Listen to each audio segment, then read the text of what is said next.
To all, welcome back to my new tutorial. मैं हूं doctor Dinesh Joshi. आज हम बात करेंगे कैपिटल रेशनिंग के बारे में। जैसा कि ये नया वीडियो होने वाला है और फाइनेंशियल मैनेजमेंट के अंदर ये टॉपिक आता है, खासकर पीजी क्लासेस में ये टॉपिक बहुत ही टॉपिक है और बहुत ही ट्रेंडिंग टॉपिक है। कई स्टूडेंट की डिमांड आई थी, तो इस टॉपिक के ऊपर हम बात करेंगे कैपिटल रेशनिंग क्या होता है। सबसे पहले हम बात करते हैं कि कैपिटल रेशनिंग है क्या। तो सबसे हम जो पहले बात करने जाएंगे, कैपिटल रेशनिंग किस चीज़ से रिलेटेड होता है। अगर आपको ये समझ में आ गया तो आधी प्रॉब्लम आपकी यहीं ख़त्म हो जाएंगी कि कैपिटल रेशनिंग है क्या। ठीक, सबसे पहली बात आती है कि कैपिटल रेशनिंग जो है it is related to capital budgeting. Capital budgeting से इसका रिलेशन होता है। जैसे कि हम घर में बजट बनाते हैं किसी टास्क को लेके, हमारे पास मान लिया जैसे सपोज कोई अर्निंग मेंबर है 1000 रुपीज़ अर्न कर रहा है, तो उसको कई सेक्शन में पैसे खर्च करने पड़ते हैं। उसको हम बोलते हैं बजटिंग, उसकी बजटिंग करते हैं। जैसे मान लिया सपोज किसी ने 100 रुपीज़ कहीं पर खर्च किए, सेकंड सेक्शन में वो 300 करता है, एक सेक्शन में 500 करता है, एक सेक्शन में लास्ट में 100 करता है। दैट मीन्स वो एलोकेट करता है अपने रिसोर्सेज को, ये बोलेंगे इसे हम बजटिंग। सेम कैपिटल रेशनिंग भी बजटिंग से रिलेटेड है। खासकर इसका रिलेशन जो है इन्वेस्टमेंट से होता है। It is related to investment. अब ये बात आती है कि कब कैपिटल रेशनिंग कब की जाएगी। When more investment options are available, जब सबसे ज़्यादा मोर इन्वेस्टमेंट ऑप्शंस अवेलेबल होंगे। एक सेकेंड पॉइंट है, but limited resources are available, that means shortage of finance. अगर शॉर्टेज ऑफ फाइनेंस होगी दैट मीन्स रिसोर्सेज आपके पास कम है मगर ऑप्शन ज़्यादा है। एक दो, third one, need to choose the best option. जो बेस्ट ऑप्शन चूज़ करने की बारी आएगी तो ये चीज़ आपके सामने आ जाएगी। कैपिटल रेशनिंग के बारे में बात हो रही है, तो कैपिटल रेशनिंग करनी पड़ेगी आपको। ठीक है, रेशनिंग का मतलब है, आगे हम बात करेंगे, ये मैं आपको और क्लियरली बताऊंगा। That helps to prioritize the options based on profitability. ये प्रायोरिटाइज करता है, प्रायोरिटीज के ऊपर फोकस करता है जो प्रॉफिटेबिलिटी को देखती है। दैट मीन्स जो भी इन्वेस्टर होगा वो अपनी प्रायोरिटीज को प्रॉफिटेबिलिटी को देगा। अगर आपने इन्वेस्ट कर रखा है या कोई भी इन्वेस्टर है, सबसे पहले वो प्रॉफिटेबिलिटी को ही प्रायोरिटी देगा। कैपिटल रेशनिंग इसी चीज़ के लिए हेल्पफुल होती है। Finally helpful to select the appropriate project. कौन सा प्रोजेक्ट एप्रोप्रिएट होगा, किस में हमने, या कोई भी इन्वेस्टर है, बिजनेस यूनिट है, कहाँ पर उन्होंने पैसा इन्वेस्ट करना है या फाइनेंस करना है, उसके लिए हेल्पफुल होती है कैपिटल रेशनिंग। आगे बात करते हैं कैपिटल रेशनिंग सिमिलर सिचुएशन में हम इसे क्या कहेंगे, देखिए। It is a situation refers to the choice of investment proposal under financing constraint। Choice के ऊपर बात हो रही है। Choice of investment proposal under financial constant. Constant का मतलब होता है लिमिटेशंस, ये आपको ध्यान रखना है। Limitations that means you have a limits या बाउंड्रीज कह सकते हैं हम, बाधाएं भी कह सकते हैं या सीमाएं भी कह सकते हैं। हमारे पास फाइनेंशियल सीमाएं हैं या लिमिटेशंस हैं, उसी लिमिटेशन में आपका चॉइस का इन्वेस्टमेंट करना और बेस्ट सूटेबल चीज़ को सेलेक्ट करना ही कैपिटल रेशनिंग कहलाता है। Capital rationing is applied when a firm has a number of acceptable proposal, investment proposal, but the resources available is restricted to certain fix extent. That means आपके पास तो proposal, तो number of proposal तो है, मगर आपके पास resources जो हैं वो एक रिस्ट्रिक्टेड है, सर्टेन रिस्ट्रिक्टेड पॉइंट तक ही आपके पास है। तो इसका मतलब है कैपिटल रेशनिंग हमने ये करना पड़ेगी, इसलिए करनी पड़ेगी जब हमारे पास लिमिटेड फंड होंगे और मैक्सिमम अब हमारे पास एक्सेप्टेबल प्रपोजल के इन्वेस्टमेंट होंगे, प्रपोजल पे या प्रोजेक्ट होंगे, तो आपको बेस्ट चूज़ करना पड़ेगा। अब बेस्ट चूज़ कैसे करेंगे, उसके लिए आपके पास अलग अलग पॉइंट्स हैं या अलग अलग कैटेगरीज हैं, उसके बारे में अभी नीचे मैं बताने जा रहा हूँ। नेक्स्ट है कि capital rationing is providing answers to आप किन किन चीज़ों को लेके अभी आपकी कैपिटल रेशनिंग आंसरेबल है। पहली बात तो है कि द रिक्वायर्ड फंड, कौन सा रिक्वायर्ड फंड आपको लेना चाहिए या कितना रिक्वायर्ड फंड है, कैपिटल रेशनिंग से हमें इसका आंसर मिल सकता है। सेकंड है अवेलेबल फंड, हमारे पास कितना अवेलेबल है फंड, ये कैपिटल रेशनिंग से ही मिलेगा हमें इसका आंसर। और how to assign the available fund, और उस अवेलेबल फंड को that means in the form of money या in the form of cash inflow, उस अवेलेबल फंड को आप कहाँ असाइन करेंगे, कौन से प्रोजेक्ट में असाइन करेंगे, इसके ऊपर बात होती है। ठीक, आगे हम बात करेंगे स्टेप्स इन कैपिटल रेशनिंग। अब कैपिटल रेशनिंग में कौन कौन से स्टेप्स होते हैं। सबसे पहली बात है, एक तो है फर्स्ट है ranking projects by using profitability measures. अब वो क्या क्या हो सकते हैं, NPB, internal rate of return और प्रॉफिटेबिलिटी इंडेक्स और नेट प्रेजेंट वैल्यू। ये तीन चीज़ों से रैंकिंग प्रोजेक्ट को हम क्या कर सकते हैं, कैपिटल रेशनिंग कर सकते हैं। सेकेंड है selecting projects in descending orders of profitability until the budget is exhausted. जब तक आपका बजट खत्म नहीं हो जाता है, आप प्रोजेक्ट को डिसेंडिंग ऑर्डर पे क्या करेंगे, प्रॉफिटेबिलिटी के अकॉर्डिंग क्या करेंगे, सेलेक्ट करेंगे, जब तक आपका बजट खत्म नहीं हो सकता है। दैट मीन्स आपके पास है कि कोई भी लिमिटेड रिसोर्सेज या फंड है, उसको उन्हीं चीज़ों पे इन्वेस्ट करेंगे जहाँ पर आपकी प्रायोरिटीज़ प्रॉफिटेबिलिटी को लेके होगी। फर्स्ट प्रायोरिटी जो होगा वो रिटर्न बेस होगा, रिटेन जो आपको रिटर्न देगा, ज़्यादा मैक्सिमम प्रॉफिटेबिलिटी देगा, तो वो चीज़ आपकी फर्स्ट कैटेगरी में आएगी। ठीक, आगे बात करेंगे। अब जो सबसे इम्पोर्टेंट जो मैं इसमें बताना चाह रहा हूँ वो है कैपिटल रेशनिंग जो है वो लिमिटेड फंड को लेके होती है, क्योंकि हमारे पास लिमिटेड रिसोर्सेज हैं, लिमिटेड फंड है। दैट मीन्स हुआ कैपिटल रेशनिंग, हम दो वर्ड को लेके बनाया, कैपिटल एंड रेशनिंग। रेशनिंग का मतलब हो गया सॉर्ट ऑफ या लिमिटेड रिसोर्सेज भी कह सकते हैं, जिस चीज़ की कमी होती है। अब ये होता है कि इन्वेस्टर्स और business enterprises can not choose और इन्वेस्ट एवरी प्रोजेक्ट। सही बात है कि हर एक प्रोजेक्ट को चूज नहीं कर सकते। अब उनके लिए एक ही उपाय बचता है, there is a problem of choice. उनके लिए एक प्रॉब्लम आती है चॉइस की, कि क्या किस चीज़ को चॉइस है, कौन सी चॉइस है, बेस्ट प्रोजेक्ट को ही वो क्या करेंगे, एक्सेप्ट करेंगे। अब बेस्ट प्रोजेक्ट कैसे आएंगे उसके आगे बात करते हैं। दो चीज़ों को लेके है, पहला है तो है divisible project, individual project, and second है डिविजिबल प्रोजेक्ट। इंडिविजुअल प्रोजेक्ट क्या होते हैं इसके ऊपर बात करेंगे, और एक डिविजिबल प्रोजेक्ट होते हैं, ये क्या होते हैं इसके ऊपर भी मैं डिटेल में हम बात करने जाएंगे। इन दोनों प्रोजेक्ट को जब हम बात करेंगे, according to these two project, आप ये डिसाइड कर पाएंगे कि कैपिटल रेशनिंग में हमने कहाँ पर या कोई इन्वेस्टर को पैसा कहाँ लगाना है। तो सबसे पहली बात आती है डिविजिबल प्रोजेक्ट को लेकर, individual project. Individual that means which can not be divide. ठीक, investor must have to invest the whole amount. That means investor जो भी होगा उसको पूरी की पूरी अमाउंट इस चीज़ में क्या करनी पड़ेगी, इन्वेस्ट करनी पड़ेगी। वो अपने पैसे को डिस्ट्रीब्यूट नहीं कर सकता। अगर कोई इन्वेस्टर है किसी मान लिया जाए कोई एक बड़ा सा फैक्ट्री एलोकेट कर रहा है जिसके 4 सेक्शन बन रहे हैं, 1, 2, 3, 4। तो अगर वो 1, 2, 3 में आपका पूरा पैसा लगा दे, चौथे में ना लगाए, दैट मीन्स ये इनकम्प्लीट कहलाएगा, तो प्रोजेक्ट पूरा नहीं कहलाएगा। तो आपको पूरे का पूरे पैसे लगाने पड़ेंगे, किसी चीज़ को आप छोड़ नहीं सकते हैं। Secondly, select the best project that gives higher या highest NPV, net present value. जो प्रोजेक्ट सबसे हाईएस्ट देगा तो वो प्रोजेक्ट आपको सेलेक्ट करना पड़ेगा। किस केस में, इंडिविजुअल प्रोजेक्ट। ये प्रोजेक्ट मेनली उन प्रोजेक्ट को लेकर जिस पे हम क्या है पूरे अमाउंट को एक ही पर्टिकुलर सेक्शन में डालते हैं।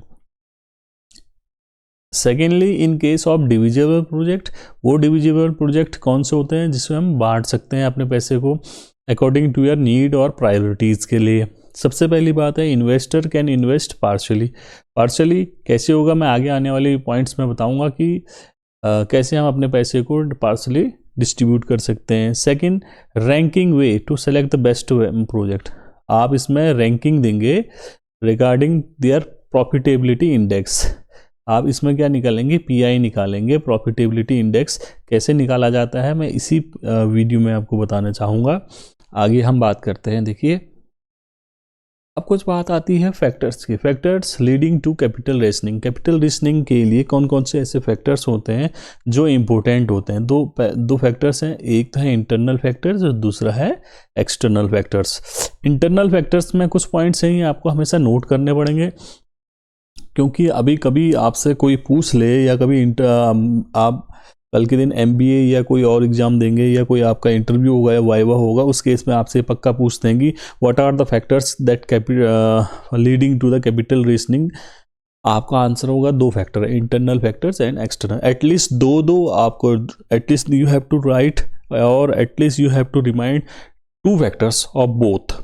कौन कौन से दो फैक्टर्स हैं या आप उससे भी ज़्यादा याद कर सकते हैं, तो मैं आपके सामने कुछ फैक्टर्स डिस्कस करता हूँ। एक तो सबसे पहली बात है इंटरनल फैक्टर में रिस्ट्रिक्शंस बाय मैनेजमेंट।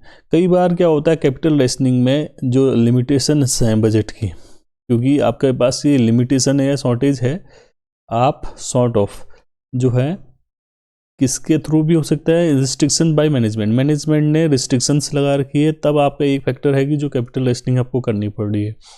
सेकेंड है top management is philosophy towards capital spending. उनकी फिलोसफी जो है कैपिटल स्पेंडिंग की है, ये भी हो सकता है। फियर अबाउट करेंट कमिटमेंट्स, वो करेंट कमिटमेंट्स को लेके उनके फियर, मन पे डर हो। देन एक पॉइंट और हो सकता है फंड फ्रॉम करेंट ऑपरेशंस। अगर कोई फंड एफएफओ से आया है, करेंट ऑपरेशन से आया है, वो आपके हैं, तो वो फैक्टर्स जो हैं आपके करंट रेशनिंग को बढ़ावा देते हैं या इनहेंस करते हैं। Feasibility of acquiring new funds.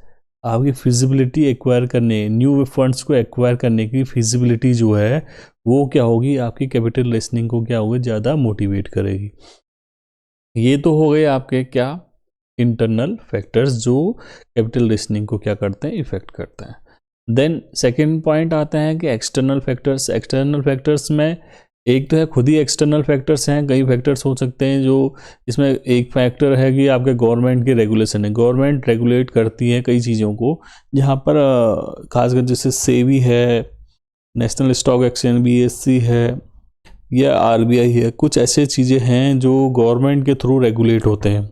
Second case है imperfect of market, imperfections of capital market. imperfection of capital market, that means capital market में इम्परफेक्शन होना जो है वो एक एक्सटर्नल फैक्टर है कैपिटल रेशनिंग के लिए, क्योंकि उसमें कई फैक्टर्स हो सकते हैं। रिसेशन है, कभी इन्फ्लेशन ज़्यादा बढ़ गया, एक्सटर्नल फैक्टर्स हैं, कभी ग्लोबल सिनेरियो में कहीं पर वॉर चल रही है, कहीं पर ड्रॉट आ गया, कहीं पर अर्थक्वेक आ गया, कई ऐसे एक्सटर्नल और क्रूड ऑयल के दाम बढ़ गए, घट गए। तो उस केस पे क्या होता है कि किसी भी कैपिटल रेशनिंग जो होती है उसका इफेक्ट पक्का उस पर पड़ता है, किसी भी कंपनी या किसी भी इन्वेस्टर्स के डिसीजंस के ऊपर भी इसका असर पड़ता है। आगे हम बात करेंगे types of capital rationing. Types of capital rationing में दो टाइप ऑफ कैपिटल रेशनिंग है, इसके ऊपर बात कर लेते हैं। ये बहुत ही सिंपल है और आपको थोड़ा ध्यान रखना है। एक तो है सॉफ्ट कैपिटल रेशनिंग और सेकंड है हार्ड कैपिटल रेशनिंग। सबसे पहली बात करेंगे सॉफ्ट कैपिटल रेशनिंग क्या होती है। कैपिटल रेशनिंग तो मैंने आपको बता दिया, जब हम क्या करते हैं बेस्ट अल्टरनेटिव चूज़ करते हैं किसी प्रोजेक्ट में पैसा इन्वेस्टमेंट करने के लिए regarding your best project. It might be for your profitability को लेकर आपकी प्रायोरिटीज़ होती हैं, तो उसके लिए आपके पास दो ऑप्शन होते हैं। कौन कौन से हैं कि भाई आपका पहला तो है कि सॉफ्ट कैपिटल रेशनिंग करें या हार्ड कैपिटल रेशनिंग करें। अब जब सॉफ्ट कैपिटल रेशनिंग के बारे में बात होती है, it is when restriction is impose by the management. That means ये एक ऐसी रिस्ट्रिक्शन है जो मैनेजमेंट के थ्रू इम्पोज की जाती है सॉफ्ट कैपिटल रेशनिंग के थ्रू। सेकेंडली हम बात करेंगे hard capital rationing.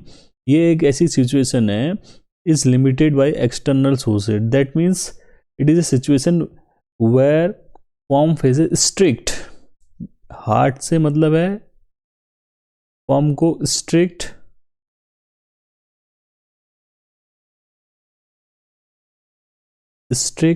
non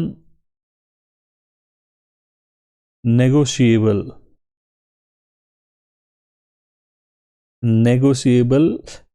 constant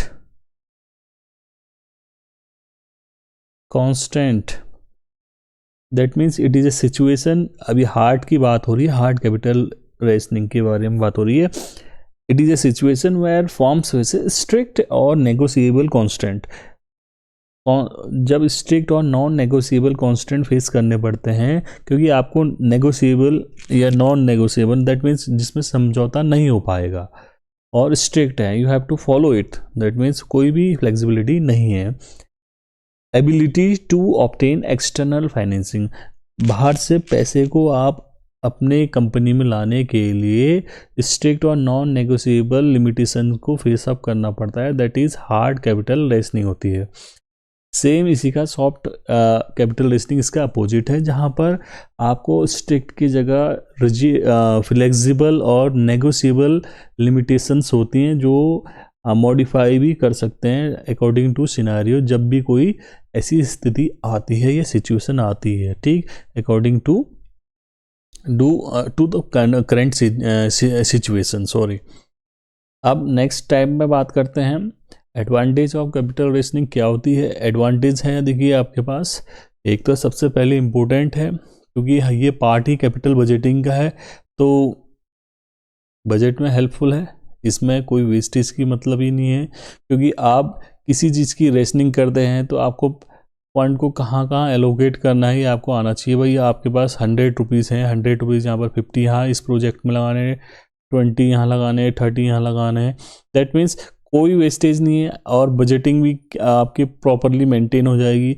fewer project, आपके पास ज़्यादा प्रोजेक्ट नहीं होंगे, क्योंकि आपको मैक्सिमम प्रोजेक्ट लेने की ज़रूरत नहीं है, लिमिटेड प्रोजेक्ट होंगे तो आप काम में फोकस कर सकते हैं। हायर रिटर्न्स, क्योंकि आपका लिमिटेड प्रोजेक्ट होंगे तो आप अच्छा काम करेंगे, और क्योंकि आपका पैसा एक लिमिटेड वे पे लगा हुआ है तो रिटर्न भी अच्छे आएंगे, और स्टेबिलिटी भी आएगी, मोर स्टेबिलिटी, क्योंकि ज़्यादा प्रोजेक्ट होने पर आपकी स्टेबिलिटी कम हो जाती है। ठीक, आगे बात करते हैं। एक क्वेश्चन मैं आपके सामने अभी करता हूँ, देखो आपको मैं समझाता हूँ, आप इस चीज़ को ज़रा फोकस करिए। अब एक पॉइंट है आपके पास, देखो इसमें क्या क्या चीज़ें दी गई हैं, इसके ऊपर बात करेंगे।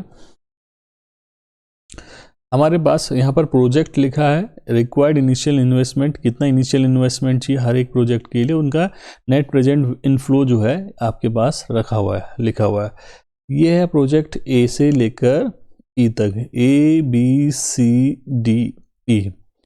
अब हर एक प्रोजेक्ट की कीमत आपके सामने लिखी है। ए प्रोजेक्ट में 2 लाख, बी में 6 लाख, सी में 1 लाख, डी में 4 लाख एंड ई में 2 लाख रुपीज़ का प्रोजेक्ट का इन्वेस्टमेंट रिक्वायर्ड इनिशियल मतलब शुरुआती जो इन्वेस्टमेंट है इतना है। अब जो इनफ्लो के बाद आप उसकी प्रेजेंट वैल्यू जो आई वो आपकी आई है 2 लाख रुपए लगा, 2,20,000 आपके पास आए हैं, दैट मीन्स ये हुआ इसका अर्थ। और सेकंड केस पे आपके पास क्या है, सेकंड केस में आपने 6 लाख 7 लाख का आपको रिटर्न दे रहे, ऐसे सेम अदर केस पे भी है। ठीक, अब आपके पास है the required initial investment and present value of inflow in respect of 5 project, आपके पास 5 प्रोजेक्ट हैं इस गिवन अबव, ये आपके पास दे रखे हैं। जो टोटल फंड अवेलेबल है 13 लाख रुपये। अब 13 लाख आपके पास टोटल पैसा है, और आपके पास 5 प्रोजेक्ट हैं, 1 से लेकर 5 तक, ABCDE। तो आपके पास अब ये कह रहा है determine the optimal combination of the project under profitability index. आपको प्रॉफिटेबिलिटी इंडेक्स के थ्रू ये बताना है कि कौन सा प्रोजेक्ट बेनिफिशियल होगा इन सारे प्रोजेक्ट में से। ठीक है, अभी कैसे सॉल्व होगा इसके बारे में मैं आपको आगे बताता हूँ। देखिए ये मैंने सॉल्व करके रखा है पहले से, क्योंकि टाइम की थोड़ी शॉर्टेज हो जाती है वीडियो में। सबसे पहली बात है कि हमारे पास प्रोजेक्ट हैं, ये मैंने आपको प्रायोरिटीज़ के लिए लिख रखे हैं। क्यों लिख रखे हैं आपके समझ में अब आएंगे धीरे से। मैं पहले आपको ये पहले वाली स्लाइड में दिखा देता हूँ। सबसे पहला जो रिटर्न आ रहा था यहाँ पर देखिए, डी वाले केस पे आ रहा था। क्यों आ रहा था, आप 4 लाख लगा रहे हैं, 4,90,000, 90,000 आ रहा है, वही चीज़ यहाँ पर भी आ रहा है। अब यहाँ पर एक चीज़ निकाल के आई है पीआई। अभी पीआई कैसे कैलकुलेट करते हैं मैं आपको ये बता देता हूँ। पीआई प्रॉफिटेबिलिटी इंडेक्स कैसे कैलकुलेट करते हैं मैं ये आपको बताता हूँ। That means present value of inflow upon present value of outflow. That means एक, अगर हम इसको कैसे निकालेंगे, present value of D project, ये कैसे निकाला है इसके बारे में आपको बताता हूँ। दैट मीन्स पहले वाला केस 1.225 कैसे निकलेगा वो आएगा आपको, देखिए 4,90,000 डिवाइडेड बाई 4 लाख, ये आप डिवाइड करेंगे तो 1.225 आएगा, ठीक, जो यहाँ पर मेंशन है, ठीक। सेकंड केस में भी यही है, 7 लाख डिवाइडेड बाय 6 लाख कहेंगे 1.16, ऐसे ही आपके इस केस में आएगा, ऐसे ही इस केस में आएगा, इस केस में ये आएगा। तो सबसे मेन बात है कि यहाँ पर प्रॉफिटेबिलिटी इंडेक्स में पीआई सबसे हाईएस्ट प्रोजेक्ट डी का है, जिसका प्रोजेक्ट प्रॉफिटेबिलिटी इंडेक्स सबसे ज़्यादा हुआ, क्योंकि आपको इससे पहले क्वेश्चन में यही कहा गया था प्रॉफिटेबिलिटी इंडेक्स जिसका ज़्यादा होगा उसी के अकॉर्डिंग आपको रैंकिंग देनी है। सबसे ज़्यादा हाईएस्ट रैंकिंग इसी की है, क्योंकि इसका प्रॉफिटेबिलिटी इंडेक्स 1.225 है, फर्स्ट रैंक ये होगी। ऐसे ही आपने रैंकिंग देनी है प्रॉफिटेबिलिटी इंडेक्स। अब ये रैंकिंग आ गई तो इसके केस में ऑर्डर क्या बना, डी प्रोजेक्ट को सबसे पहले, देन बी, देन ए, देन ए, देन सी। मगर आपके पास एक ऑप्शन और है अवेलेबल, क्योंकि आपको कैपिटल रेशनिंग करनी है। अवेलेबल रिसोर्सेज आपका 13 लाख का ही है। 13 लाख की फंडिंग के लिए आपके पास देखो सबसे पहला तो है 4 लाख, आपका ये पूरा हो गया, ठीक। सेकंड केस में दूसरे प्रोजेक्ट की कीमत कितनी है आपको ये भी देख लेनी है। दूसरे प्रोजेक्ट की कीमत है, देखो आपके पास कितना, 6 लाख। 6 लाख, 4 और 6 10 लाख हो गया, 10 और 2 12, ये 12 लाख। 3 प्रोजेक्ट में आपके 12 लाख पूरे चले गए, ठीक। देन उसके बाद आपके पास बचते क्या हैं, 12 लाख के बाद, 12 लाख के बाद आपके पास बचता है 1 ही लाख और बचता है, उसके बारे में बात कर लेते हैं। देखिए 10, 6 4 10, 2 12, अब आपके पास टोटल 13 लाख रुपए थे, तो आपके पास 1 लाख का बच गया शॉर्टेज। तो आप क्या करेंगे, 13 लाख के लिए आपके पास यहाँ पर 2 लाख है, ये तो हो गया आपके पास टोटल 12 लाख। हमारे पास 1 लाख की और बचती है, तो हम जो हमारे पास पार्शल जो हम करेंगे इसमें 50% ही क्या कर सकते हैं, इन्वेस्टमेंट कर सकते हैं। दैट मीन्स इसमें 1 लाख ही और डाल सकते हैं। इसका मतलब हो गया 3 प्रोजेक्ट तो आपके पूरे के पूरे कंप्लीट चलेंगे, ठीक है, और इस प्रोजेक्ट में आपका 50% ही पैसा जाएगा। दैट मीन्स ये हुआ डिविजिबल प्रॉफिट या डिविजिबल प्रोजेक्ट, जिसको पीआई के थ्रू, मैंने आपको थोड़ा देर पहले ही बताया था कि डिविजिबल प्रॉफिट में पीआई के थ्रू, इस स्लाइड पे जो मैंने बताया था आपको, pi profitability index divisible profit, क्योंकि हमारे पास क्या था 13 लाख की अमाउंट है, 12 लाख तो हमारे पास चले गया प्रोजेक्ट ए, 3 प्रोजेक्ट में हमारे चले गए। एक प्रोजेक्ट के लिए बच रहा है पैसा, कितना बच रहा है, 1 लाख रुपए। तो 1 लाख रुपए जो बचा हमारे पास, 50% हम ये पूरा का पूरा अगले प्रोजेक्ट में डाल सकते हैं, ठीक। वो आपके सामने है यहाँ पर जी, 50, that means half of the project E project पे, क्योंकि ई प्रोजेक्ट की कीमत कितनी है, 2 लाख रुपए है। हमारे पास अब बैलेंस जो पैसा बचा है वो 1 लाख रुपए है। दैट मीन्स हम इसमें 50% इन्वेस्ट कर सकते हैं, ठीक। क्योंकि ये प्रॉफिटेबिलिटी इंडेक्स इसका की रैंकिंग जो है 4th नंबर की रैंकिंग है। हम रैंकिंग में सबसे ज़्यादा पैसा सबसे पहले नंबर के project that is D project पे डालेंगे, ठीक। आगे हम बात करते हैं, एक क्वेश्चन मैं आपको दे रहा हूँ, अगर जिसको भी ये समझ में आया है तो आपको ये क्वेश्चन आपको सॉल्व करना है।